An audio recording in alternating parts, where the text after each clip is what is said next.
Adimali government high school ഗ്രൗണ്ടിന് സമീപമാണ് വാഗമരങ്ങളുടെ ശിഖരം അപകട ഭീഷണിയായി നിലകൊള്ളുന്നത്. ഗ്രൗണ്ടിനോട് ചേർന്നുള്ളതും കുട്ടികൾ ഭക്ഷണം കഴിക്കുന്ന കെട്ടിടത്തിന്റെ മുകളിലുമായിട്ടാണ് ശിഖരങ്ങൾ ചാഞ്ഞു നിൽക്കുന്നത്. മഴക്കാലം ശക്തമായതോടെ ശിഖരങ്ങൾ ഒടിഞ്ഞു വീഴാൻ സാധ്യതയുണ്ട്. ഇത് വലിയ അപകടങ്ങൾക്ക് ഇടവരുത്തും. അപകട ഭീഷണി ഉയർത്തുന്ന ശിഖരങ്ങൾ വെട്ടിമാറ്റണമെന്നാണ് ആവശ്യം. ഈ മഴ പെയ്യുമ്പോൾ ഇതിന്റെ പ്രത്യേകത, ഈ മരത്തിന്റെ പ്രത്യേകത, ഇത് വെള്ളം ആഗിരണം ചെയ്യും.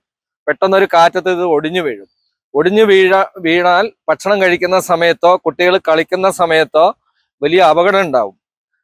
ഈ അകലങ്ങളെല്ലാം തന്നെ ആ കെട്ടിടത്തിന്റെ പുറത്തേക്കാണ് കിടക്കുന്നത്. അതുപോലെ ഈ ഗ്രൗണ്ടിന് ചുറ്റും തന്നെ വലിയ വാഗമരങ്ങളാണ്, ബലമുള്ള മരമല്ല ഇത്. അപ്പൊ ഇവിടുത്തെ ഹെഡ് മാസ്റ്റർ അടിമാലി റേഞ്ച് ഓഫീസർക്ക് അപേക്ഷ കൊടുത്തിരുന്നു. അദ്ദേഹം അതിന് തിരിച്ച് മരം വെട്ടാൻ, സ്വന്തം ചെലവിൽ വെട്ടാനുള്ള അനുമതി പത്രവും കൊടുത്തിരുന്നു. അപ്പൊ അപകടം ഉണ്ടായതിനു ശേഷം ഓടി നടന്നിട്ട് കാര്യമില്ല. അതുകൊണ്ട് ഇതിന് ഫണ്ട് സ്കൂളിന് അപര്യാപ്തത ഉള്ളതുകൊണ്ട് പഞ്ചായത്തോ ജില്ലാ പഞ്ചായത്തോ ഇടപെട്ട് എത്രയും പെട്ടെന്ന് ഇതിന് ഫണ്ട് കൊടുത്തുകൊണ്ട് ഈ മരം മുറിച്ച് ഇതിന്റെ ശിഖരങ്ങളെങ്കിലും മുറിച്ച് മാറ്റിയില്ലെങ്കിൽ കുട്ടികൾക്ക് വലിയ അപകടം ഉണ്ടാകാനുള്ള സാധ്യതയുണ്ട്.